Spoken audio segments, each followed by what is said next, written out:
Somerville is one of the most densely built-up cities in the Boston area, or really anywhere for that matter. And a large percentage of the housing stock here is really high-quality Victorian design. And when I say the Victorian era, I mean the period from 1837 to 1901, literally the years of Queen Victoria's reign. Now, in Somerville, the really busy period of construction was 1890 to 1910, where you had 50% of the city's housing stock being built in this very tight 20-year window. And going back before the turn of the 20th century, I just want to point out that Somerville was part of Charlestown from first English settlement in 1629 until 1842, when it becomes the independent town of Somerville. And it's historically has been a highly industrious community, with the industry tending to be on the perimeter, with things like the American Tube Works down off of Somerville Ave, down in that rail corridor, with things like glass making and meat packing, spike and tack manufacture, all kinds of things. Along the Mystic River, you had brick making. I think maybe Medford wins the prize for the ultimate brick making town, but Somerville wasn't far behind. And so in the core part of the city, on the 7+ hills, you have residential housing. And we're on Central Hill. We're going to segue from Central into Prospect. It's really hard to tell where Central leaves off and Prospect begins when you're up on this side of Prospect Hill. And we're in what is essentially a park for municipal buildings that was created in the mid-19th century. And one of the important buildings of this collection that includes the City Hall down at the other end is the Somerville Public Library, which was built in 1914 from designs provided by Edward Lippincott Taylor. And one of his claims to fame is that he was one of the architects who designed the Ellis Island buildings in New York Harbor. And so here he is thinking in terms of Italian Renaissance architecture. He's apparently looking at the Boston Public Library as perhaps a model for this. If you think BPL at Public Square and how that building has the range of arched buildings that illuminate Bates Library behind, here you've got that same range that suggests a kind of loggia effect. And then one of these cornices that's quite lush, quite ornate, with the egg and dart molding course and the brackets and all the sort of rounded detail up at the top. Just a really handsome example of yellow brick Renaissance Revival building, which has served the city well. We're also on Central Hill, which together with Prospect Hill was where there were what were called redoubts, fortifications. Right after the Battle of Bunker Hill, Washington's troops got stationed up here and had this line that overlooked Boston and could monitor British troop movements, and we'll get more into that as we get over to Prospect Hill, but very important Revolutionary War associations. Somerville sort of falls out of the history books when it comes to the Revolution because Cambridge and Boston get all the play, and for some reason this community slips through the cracks, probably because it was part of Charlestown at the time. Okay, what we're going to do is we're going to walk over to Vinyl now. Just looking diagonally across the street at the Highland Apartments. These were built in 1894, and this was among the first really luxury apartment buildings that was ever, masonry luxury buildings that was ever put up in Somerville, designed by an architect named Samuel D. Kelly, who, if he's known at all, he would be known for building up the Audubon Circle section of Boston right by the Brookline city line, and also designed a number of townhouses in Boston's Back Bay. And the apartment idea, even though it got started in the Boston area in 1857 in downtown Boston, it was an idea that was slow to catch on because proper Bostonians, many of them, the Cabots and the lodges, etc., thought that there was something improper about more than one family living under the same roof. And so this was sort of looked upon the way maybe loft living was looked at in the 1970s, a radical new way of living. So in the beginning, it was mostly well-to-do people living in these apartments who didn't care what someone else might have thought, but these apartments, 9, 10 rooms to a unit, they've possibly subdivided them since, but you can see how this really commands its corner, this wonderful, I'm guessing that a parlor is contained within that curve, and then at the top there's a weather vane that's managed to survive all these decades, and orange brick with rock-faced brownstone trim, and a beautiful copper cornice. So this is a great introduction to the neighborhood that we're about to see.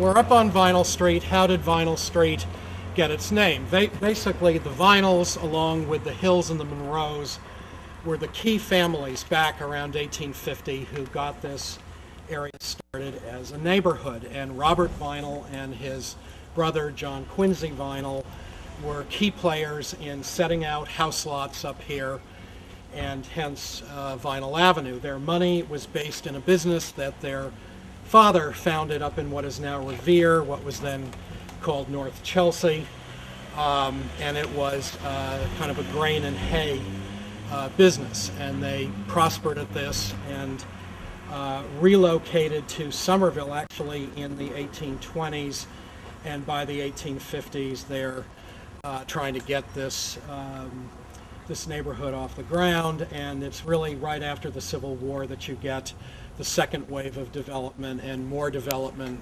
1880s into the early 1900s.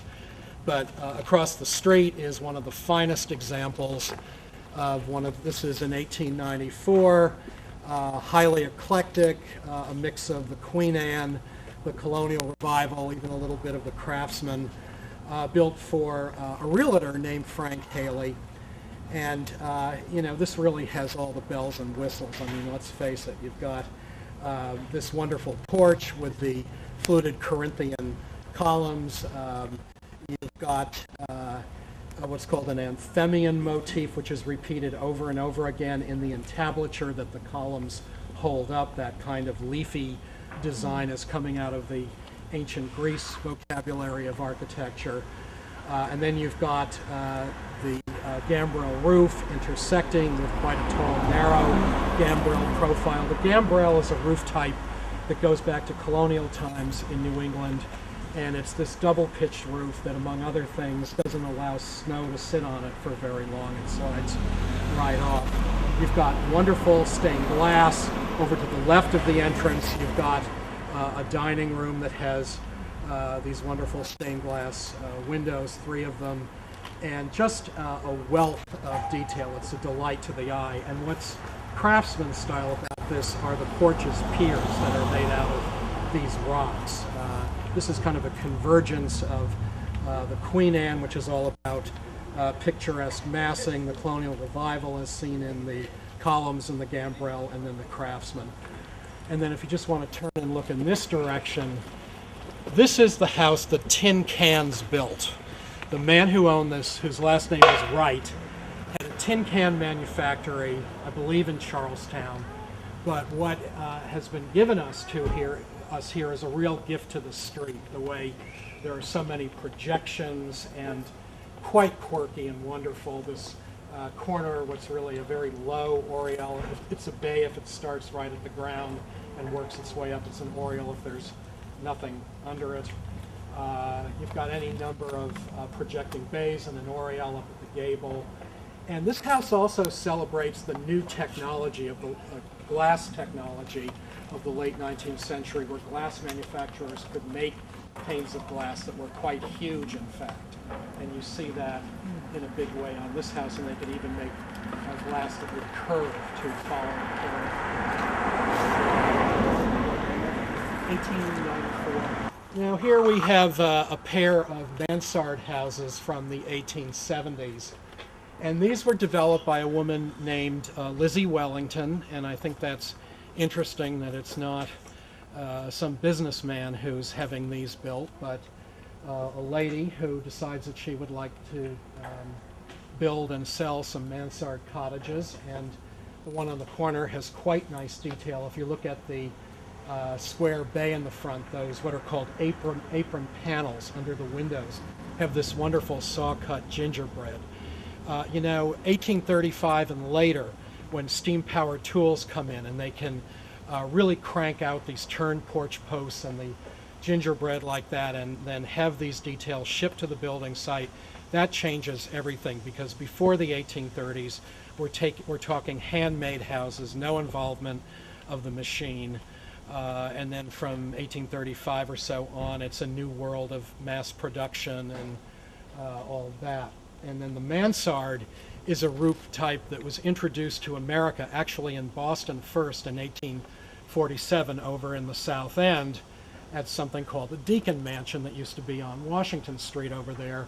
And then it's picked up by New York and other cities later. But the mansard is a double-pitched roof that is somewhere between an attic and a full top floor. It's typically in some of the larger houses where the servants lived.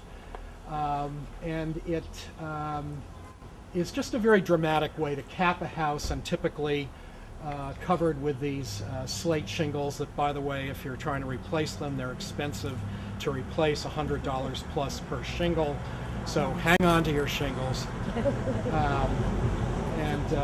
Anyway, so this is a very nicely restored house, I might add. Now, I wanted to point out a really great example of a very compact Queen Anne shingle style house over here at 42 that has appropriate paint colors. And often with Queen Anne and shingle style housing, you've got these rambling, spread out houses. And of course here, because of the constraints of the lot, you couldn't do that. So what you're getting here is a typically shingle style roof slope that slopes down very dramatically and covers a porch.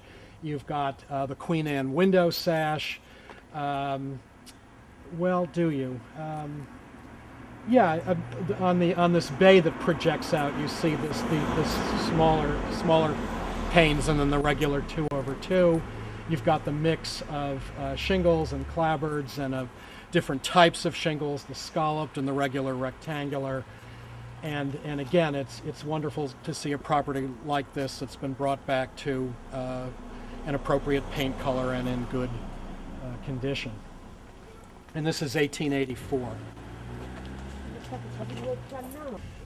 What we have here is the house that Spikes and Tacks built. This is the home of John Sylvester, who owned a spike and tack manufactory in East Somerville, down off of Washington Street. He builds this house in the mid-1880s.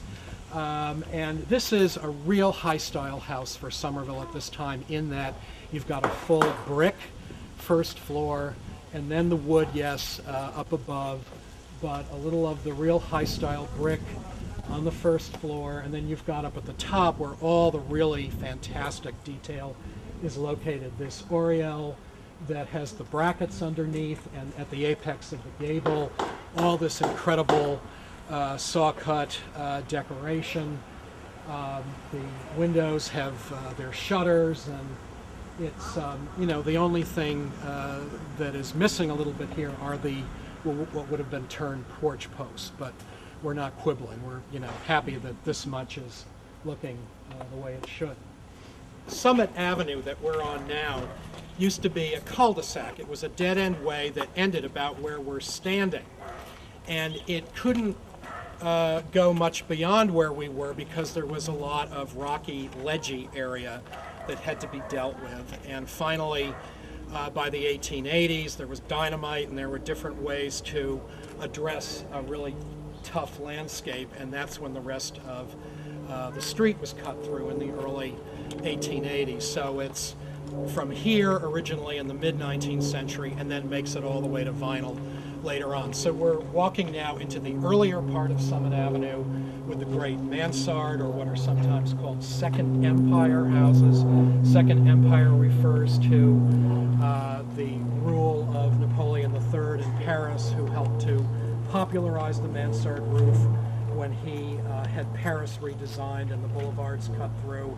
And what were the boulevards lined with? The houses that had mansard roofs, and it was picked up in this country. And so that's why you sometimes hear Second Empire or mansard style.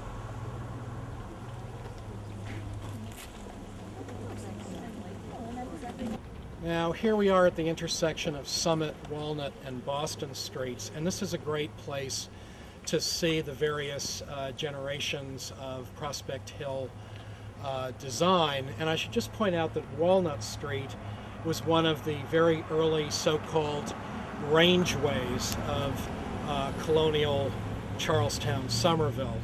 In other words, starting with Franklin in East Somerville, every so often there would be these north to south roads that connected what later became Washington Street and Somerville Ave with Broadway, and they were roads that led into the farms that were in the center of the community.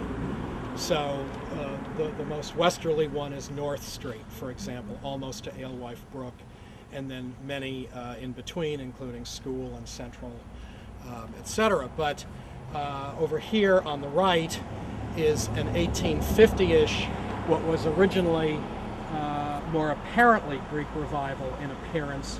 It's had some 1890s additions, but this was the Ira Hill House, one of the key players in the residential development up here. And over time, you've had a Colonial Revival porch added. You've had a projecting two-story bay over here on the right of the entrance. But if you go around to the sides, you can see a kind of a Greek Revival pediment, and you can get the fact that this is an older house than it may appear. Over here across the street is 48 Walnut, which is early 1870s, built just before the economic downturn called the Panic of 1873, when house construction nationwide virtually stopped, ceased entirely, and picks up again in the late 1870s. But here, you know, and this porch has replacement columns, not the original columns. The railing and the balusters, those appear to be what was there originally. Not so on the second floor, a later railing, so a house that, and also covered with vinyl siding, but you know, the basic form is there, the siding. And then if you look diagonally across the street over here, this is a double Queen Anne with a fantastic tower and a chimney with wonderful terracotta panels. Terracotta is a type of highly fired brick, fired in a kiln and then put into place on a chimney. It's still got the old chimney pots up top, and each unit had 12 rooms, a laundry, a kitchen, all had similar amenities, and again dramatically, beautifully addresses the corner and paint colors that would have been popular at the time, and the slates are intact as far as I can see. And here we are on Boston Street. Boston Street is part of a great oval circuit, an oval-shaped street at the top of Prospect Hill here. On the other side is Monroe Street, which is part of this oval. And this was set out about 1850. And I think this is called Boston Street because if the houses weren't here, you could look off and see Boston in the distance, and we'll be able to see that when we get over to Monroe. But over here we have a really great example of a towered Queen Anne house with a porte cochere, which projects out over part of the driveway. And a porte cochere was essentially a covered carriage entrance for people to get out of their carriages, go into the house, They won't be rained on, something like that. And usually these don't often survive. They're taken down. They might be considered too hard to maintain or whatever, but it's wonderful that this is still here. If you look at the tower, up at the top is this fantastic finial. This is probably the most robust copper finial I've ever seen in all my years of doing these surveys, and just makes a fantastic design statement. An encircling veranda with the balusters that are slat work very close together, big brackets under the A-shaped gable. One of the things that Somerville does well are its porches. It has fantastic front porches, and by the 1880s the front porch becomes a kind of outdoor parlor. People are starting to spend more time out on them. Life is beginning to loosen up, become a little less formal than earlier in the Victorian era, and people are out here playing cards, sitting in a swing, whatever, and so it becomes an important part of a house in the warm weather. Trying to remember, the man who had this built sold oils. I'm not quite sure what kind of oil, but that was what was listed in the business directories. And then across the street, this was the home of one of the Hoods of Hood milk fame. You know, Hood milk really got started in Somerville. I think people don't realize this, that, you know, over on Summer Street, Benton Road, that area, there was a Hood dairy farm. So from a small farm, you're eventually getting into this huge regional milk plant, which ends up in Charlestown. But the Hoods were apparently a sizable family, and there are a number of Hood houses scattered about the neighborhood. And this is a very interesting example of a colonial revival mixed with the craftsman style. Center entrance, very symmetrical, as is the one of the colonial revival.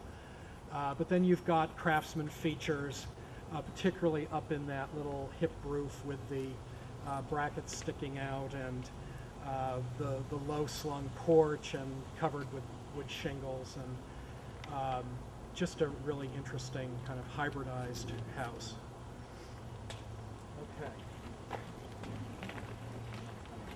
Okay. Okay, so we're looking at 71 and 73 Boston Street, which is the house here with the tall brick chimneys. And this has a very important place within the story of the Irish in Somerville, because basically an Irish immigrant named John Dugan starts a farm up here in 1845-46, and he builds this as his farmhouse. And it's a little bit hard to tell what it looked like originally given all the later additions, but essentially it's a double house, and each chimney relates to, you know, one of the units. And Hamlet Street here originally ended at the bottom of the hill so that it wouldn't get in the way of the Dugan farm up here, and then that comes in all the way to Boston Street by the 1890s.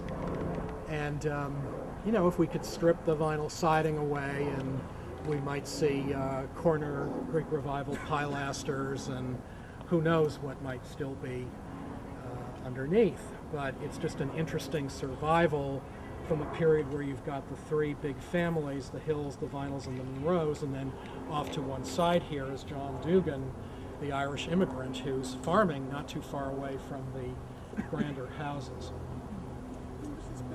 This is 1845 to 46. We're about to see a house that was built in the early to mid 1880s, 2 Bigelow Street. And again, this has benefited from a paint job that is mostly right on. The red may be a little bit not maroon enough, not dark enough, but it's really looking great. And this was part of this push in the 1880s and 90s to get more housing up here, to take advantage of the views that can be seen from some of the upper parts of Queen Anne Towers and attics and that kind of thing. And here we have this very interesting castle that marks the spot where, among other things, Washington had troops up here, in 1775-76 under the command of General Israel Putnam, hence Putnam Street, which is one of the streets of Central Hill in Somerville. And it was from up here that the patriotic troops could monitor British troop movements over in Boston, could see what was happening on the Charles River and out into the harbor. Well, maybe not quite the harbor, but this was a very strategic location. And it was also where on January 1st, 1776, the first flag that symbolized the United 13 Colonies was unfurled. It was called the Grand Union Flag, and all the colonies from New Hampshire to Georgia were essentially represented by this flag. And every year there is this really wonderful ceremony that takes place on January 1st. If you can drag yourself out of bed around, I don't know when it is, noontime or so, you can come up and see the reenactment of that flag raising. During the Revolutionary War, not the Revolution, during the time of the Civil War, there was also an encampment of soldiers waiting to be given their orders as to where they were going to go off to fight in the Civil War. So a lot of different historical associations with this particular site. Also the fact that there is a park around us. This is interesting for Somerville because there is, let's face it, there aren't that many parks in this city.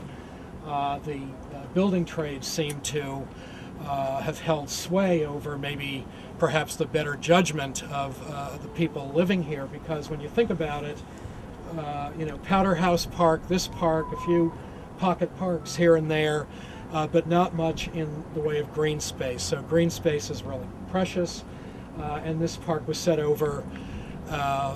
over land that was deemed unbuildable, essentially.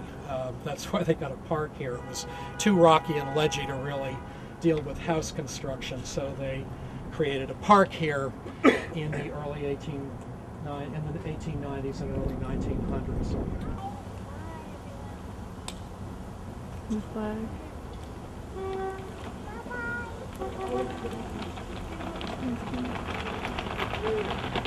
Just walking along Monroe Street, just notice the distinctive forms of the houses. Many of them have corner towers.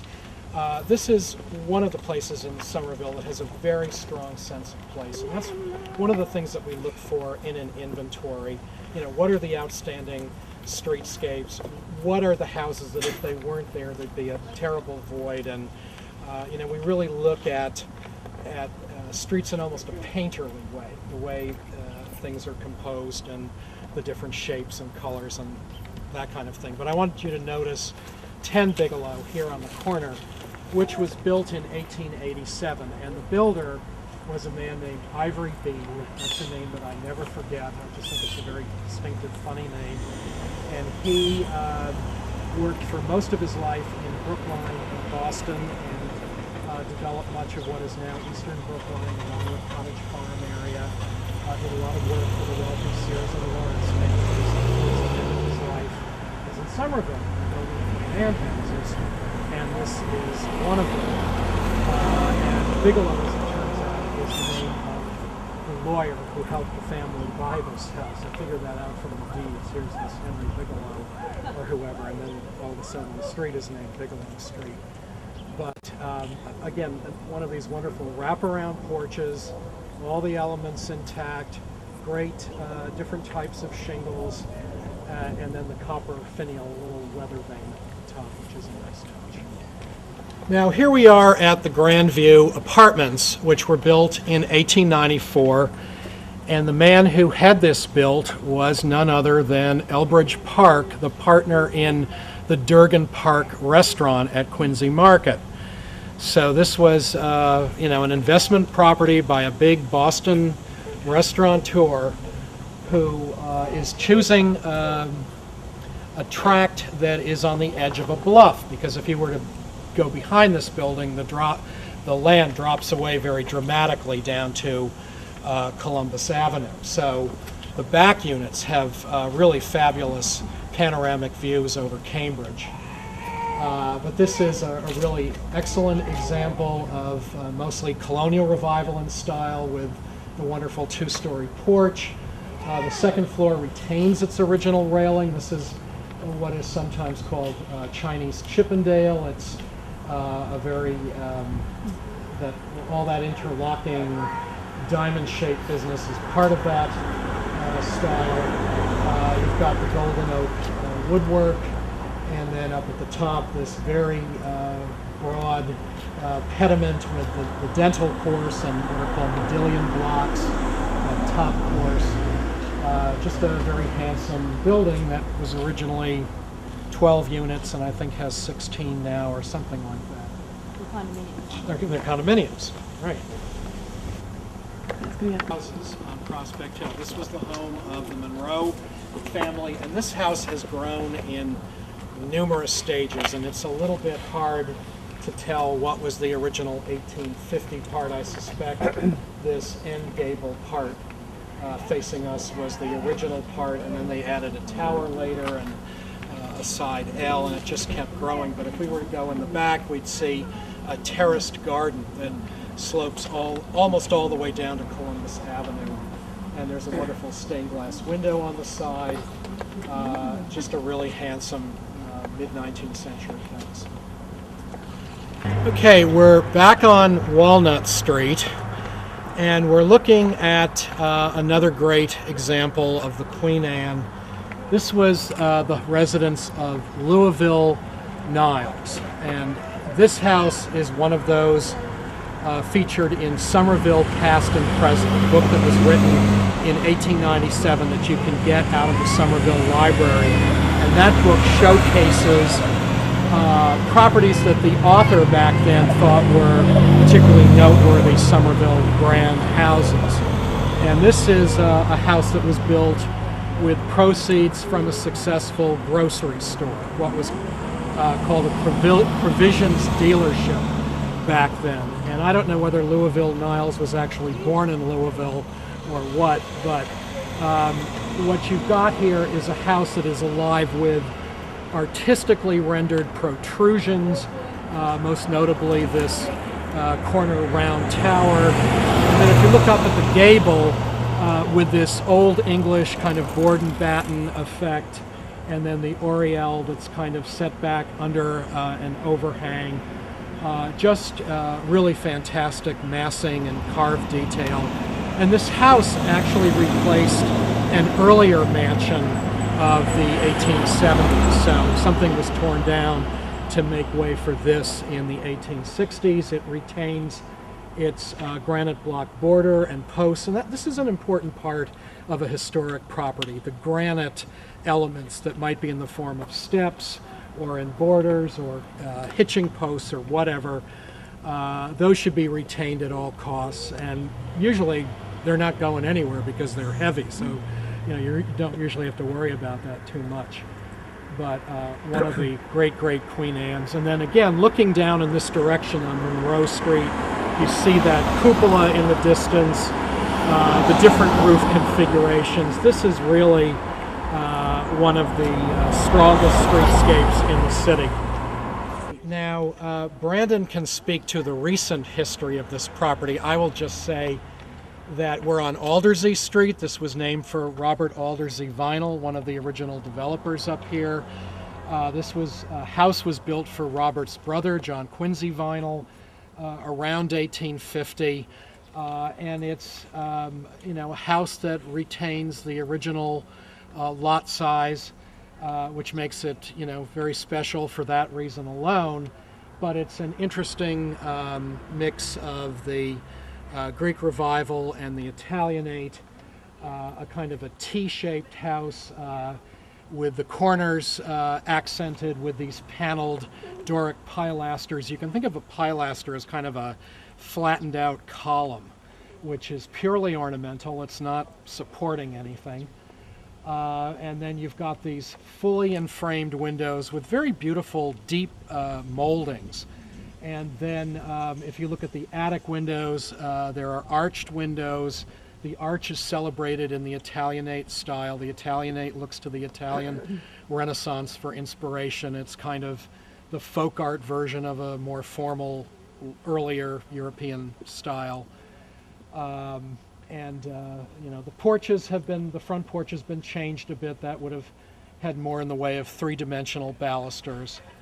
And then the dormer was probably added much later, but you know, you get the sense of a country estate within walking distance of the train down in Union Square. And sometimes properties get designated because of not what the city does, but rather what neighbors do.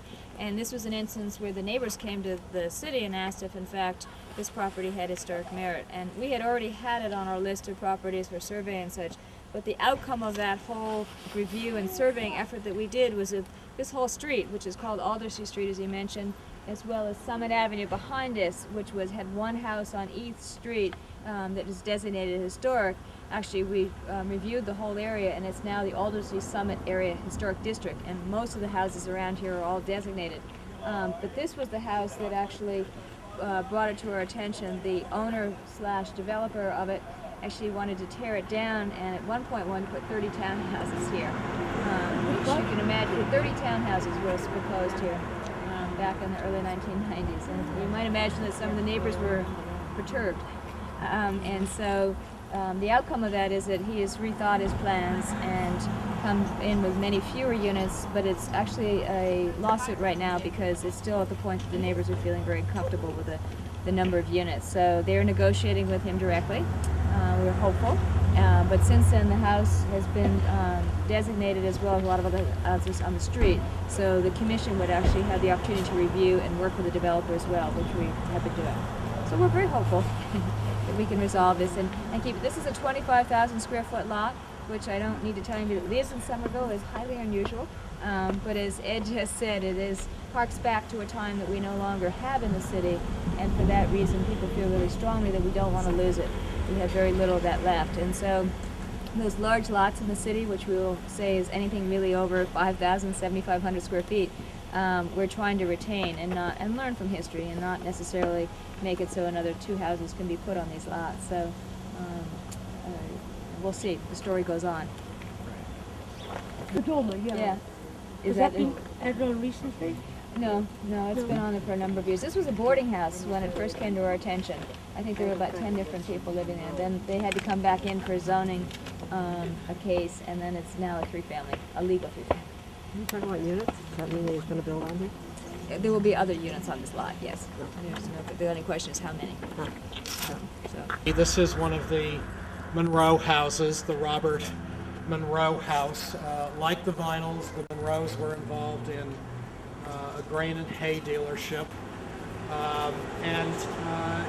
You know, it's interesting to think about that the south slopes of Prospect Hill and Spring Hill further west are dotted with the charming Greek Revival houses. Some of them retain their porches. But it's you know, on the south side of the hill, so it's going to get the benefit of the warm sun and early spring and all of that. And you've got this encircling veranda with the fluted ionic columns, this low-slung, typically Greek Revival gable, and then the tall, at least one tall chimney in the back, and it's kind of shored up by these retaining walls, and then the garage that came much later. But an interesting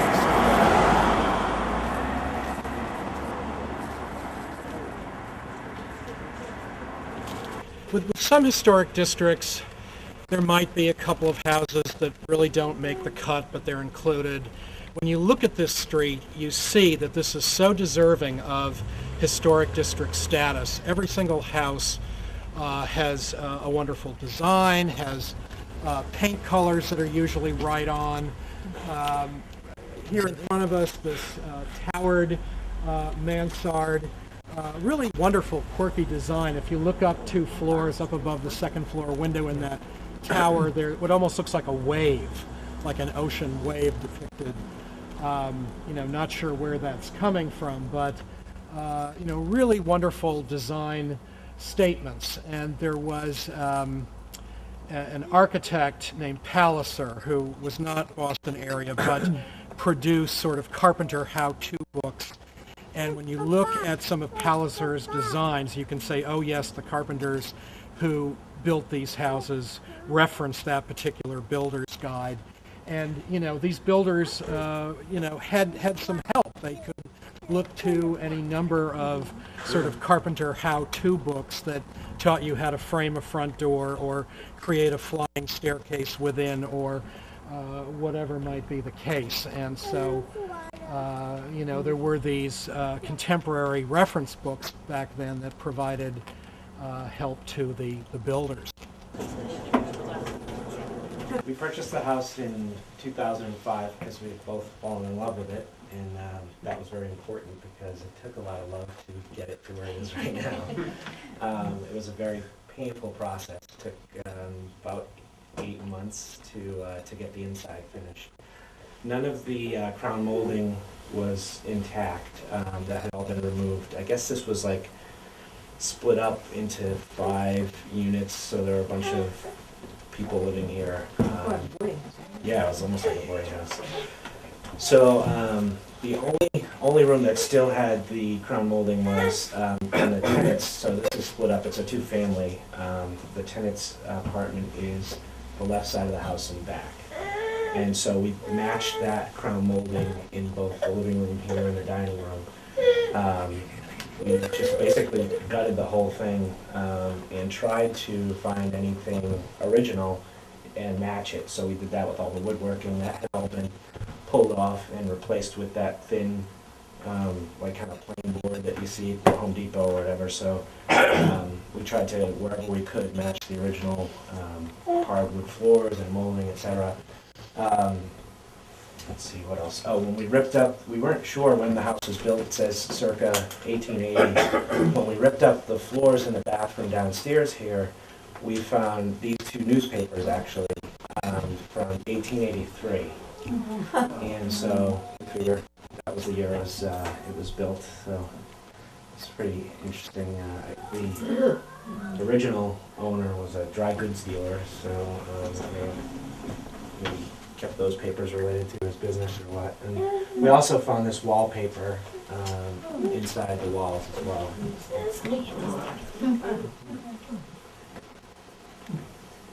Oh, they have 2 children. Very interesting. Being part of the city. Now, I do want to bring Union Square into the Prospect Hill story a little bit. We're running out of time and we need to go over to the neighborhood restaurant, but I did just want to say that Union Square and Davis Square are kind of like bookends for Somerville. They're where the great concentrations of commercial buildings are located and both centers of vitality.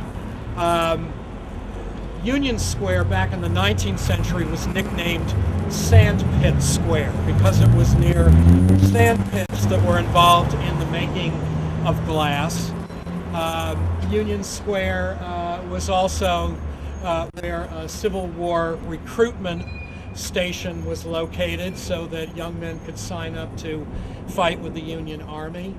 And in 1870, something really important happens with the construction of Somerville's first Catholic church, which is right over here at St. Joseph's, which was built between 1870 and 1874.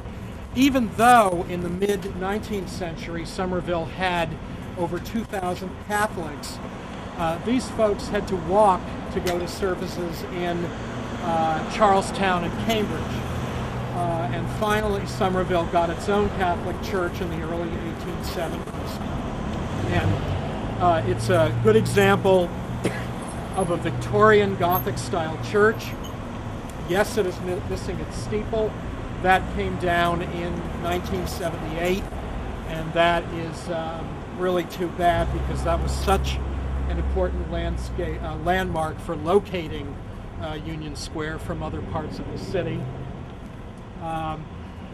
And then if you look over to the left of the pizza place on the corner where it says Lottery Store, that is actually the oldest building in Union Square. That is 1845. It's a little story and a half wooden Greek Revival structure that was built as somebody's house. And where the pizza place is on the corner, there was quite a large Greek Revival commercial wooden building called the Oasis, which was a kind of a grocery store, a place where neighbors could drop by and talk, and that's been long missing. If you look across the way, we've got some red brick late 19th century commercial buildings. The one that says Elegant Furniture has a very intact storefront. I think this could be the model for people in other communities who want to see what a Victorian storefront should look like. They could come over here and check this out with this multi-pane transom and the apron panels, and then just the arches of the windows of the upper floors and all of that. And then over here on the corner where it's the veterinary clinic, that has been reduced in size by about 2 floors. It would be nice if someone could bring that back to its original Victorian commercial block here. And certainly the granite elements are intact on the first floor and all of that. So there's some work to be done there. Diesel Cafe in Davis Square, those might know, it's a coffee house, and the owners of that have decided to launch a new business over here in Union Square, which they're calling Block 11. It should be open in, I think, another month or so. They're making great headway on this project, so we're excited. It's a coffee house again. It's not the only one. There's a Sherman's Cafe on the other side, and from a planner's point of view, cafes and coffee houses and things like that are great because they really attract a lot of people to the area. Retain the people that are here and give them a sort of a meeting place, and so it's nice to have one in this area as well. And they actually looked all over for different locations for one, and they came up with this one. They're thrilled. They've been doing a lot of work on it in order to do this conversion for themselves. There's going to be an art center upstairs as well. Can't tell you all the details yet, but we're still working those out in terms of the tenant as well. What the bank building before. Now, just looking across the street, I wanted to be able to look at this church from over here because it is a very handsome building. This started out as a congregational church back in 1887, heavily funded by Hood money, Hood Milk Company money back then, designed by an architect named Henry Strawbridge Mackay. And I think this is probably Mr. Mackay's greatest hit here because I really haven't found him mentioned most anywhere else. But one of the distinctive things about this, obviously, is the great Romanesque revival arch that is taking its cues from the architecture of Henry Hobson Richardson, who designed Trinity Church at Copley Square and any number of libraries in eastern Massachusetts. This is really, he's learning his lesson well here in how to create a very dramatic design statement with this archway. Those granite blocks that comprise the arch are called voussoirs, V-O-U-S-O-I-R-S, a fancy French word for granite blocks. And then the tower, really a bell tower, which has this very wonderful mansard roof and the tall arched openings there. And then, now of course it's condominiums and some of the stained glass has been retained. So some of these units have absolutely glorious stained glass. I'd love to know who the stained glass company or artisan was who created these because they are very exceptional. And there is an artist studio on the ground floor. Keep your eyes peeled for the Somerville artist tour, which I believe is in the spring. Sometimes in the fall, I think. No, spring? May. Last time we came here on the tour, we actually went inside one of the units as well. Yeah. Okay, and now we're about to be walking along what has become known as Physicians Row because so many doctors lived in these wooden houses that we're about to see in the mid to late 19th century. And here we have the Lambert Bell House, which is perhaps the best example of the stick style for a residence in the city. The stick style is a kind of a subset of the Carpenter Gothic. It involves an overlay of vertical and horizontal boards over the clapboards. It frequently uses bracing, curved bracing, as you see here on the porch. Those little circular motifs on the porch posts are called bosses. And it's just a very, very picturesque, wonderful property here. Well, here we are at the Summer Street, Bow Street crossroads, where there is one of the best concentrations of architecturally distinguished buildings in the city. And just directly across the street is a former Methodist church, now condominiums, very recently converted into some very wonderful units. The unit in the back has a 65-foot living room ceiling, if you can picture it, way in the back. And it took 16 years to build this church for reasons unclear as to why so long, 1858 into the 1870s. And its steeple has been missing since the hurricane of 1938. It wasn't just Rhode Island that got wiped out during that storm, but it certainly affected the Boston area. And what's unusual about this church is that it is almost entirely constructed of brick. And maybe that's not so unusual because this is a brick-making town, but with most churches of this size, there would have been more in the way of stone in other communities. So a lot of Gothicism, a lot of interesting use of brickwork. One of the reasons why I love this, aside from the paint colors, is that it has Victorian sleeping porches on the side. The Victorians were great ones for thinking if you slept out on an enclosed porch, it was healthy or something. Kind of a kooky idea maybe, but if you look at how beautifully that tower is massed and culminates with these wonderful swags that are, I'm guessing, are made out of something called composite, which is sort of like wood chips and plaster all muddled together and then shaped into something like that. And then if you look over here, this curved block of the early 1900s.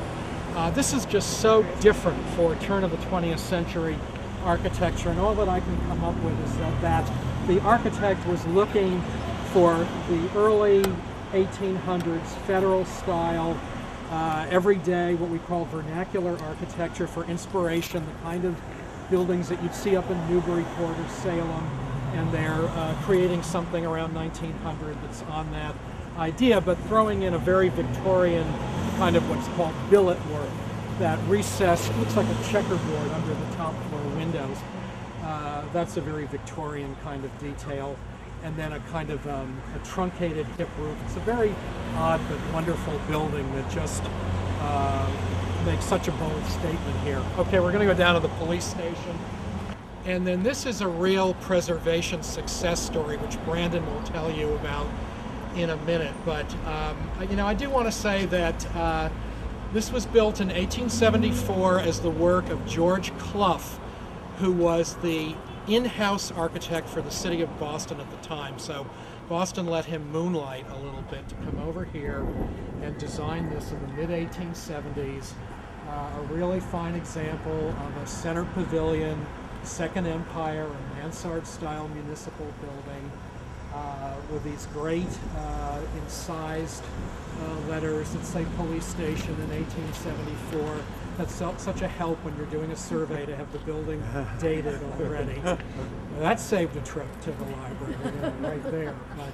But in the way the windows are set into these kind of large brickwork panels, and just everything about it is very well designed.